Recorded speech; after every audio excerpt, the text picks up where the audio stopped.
Global, hindi na tanong dito kung magkakotse ka. Kasi ang tanong dito, ilan pa ang gusto mong kotse? Kasi ngayong araw, lalabas na ang third car ko. Tara, sama ka. Simula na naman. Sabi guys, good morning. Andito kami ngayon sa kasa ng Chevrolet. Kukunin na ng upline namin. Si Mark James ko yung third car niya. Power. Iba talaga sa AIM Global. Grabe. Iba. Ito na naman tayo bago simula.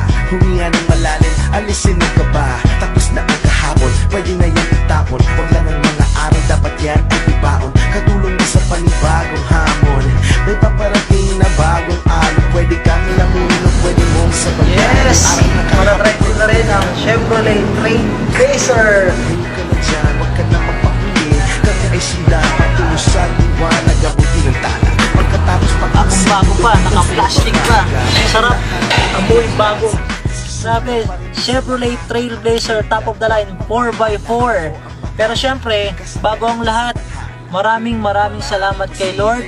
Siya nagbigay sa akin ng sobrang daming blessings.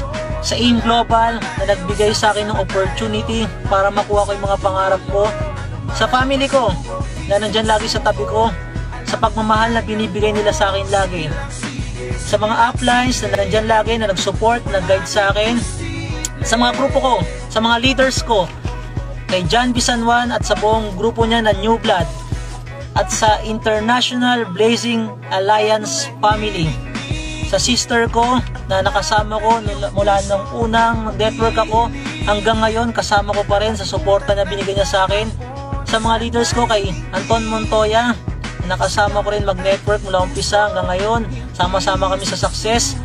Kay Andrew Bulima, na nagtiwala rin sa akin at isa rin sa nagpalaki ng grupo ko. Kay Pai, na gumagawa ng video namin, kay Jomar Rodriguez, at sa grupo ko, sa mga business partners ko sa iba't ibang bansa. Maraming salamat po sa inyong lahat. Sa 7 years na ginagawa ko ang business, marami po ako natutunan. Pero meron ako i-share sa inyo na 3 words lang na pwedeng makatulong sa inyo. Unang-una, vision. Dapat may vision ka. Ngayon pa lang dapat alam mo na yung mangyayari sa'yo 1 year from now, 2 years from now, 3 years from now. Para habang ginagawa mo yung negosyo, nag-enjoy ka kasi alam mo yung mangyayari kagad sa'yo.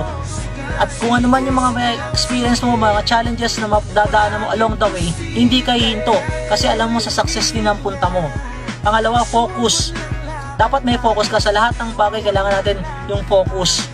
Dapat nakatingin ka lang lagi sa mga goals and dreams mo. Para kung ano man yung mga discouragements at rejections na may encounter mo, hindi ka mahihirapan, hindi ka maapektuhan kasi nakatingin ka lang lagi sa mga gustong mangyari sa buhay mo. Pangatlo, believe. You have to believe in yourself. Dapat ngayon pa lang maniwala ka na sa sarili mo. Ang success ng bawat tao nakabase sa sarili natin.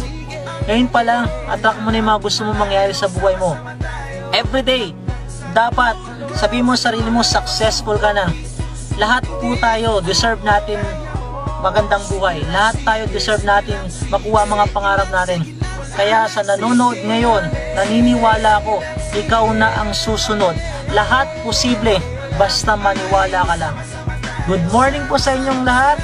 God bless us more. Power!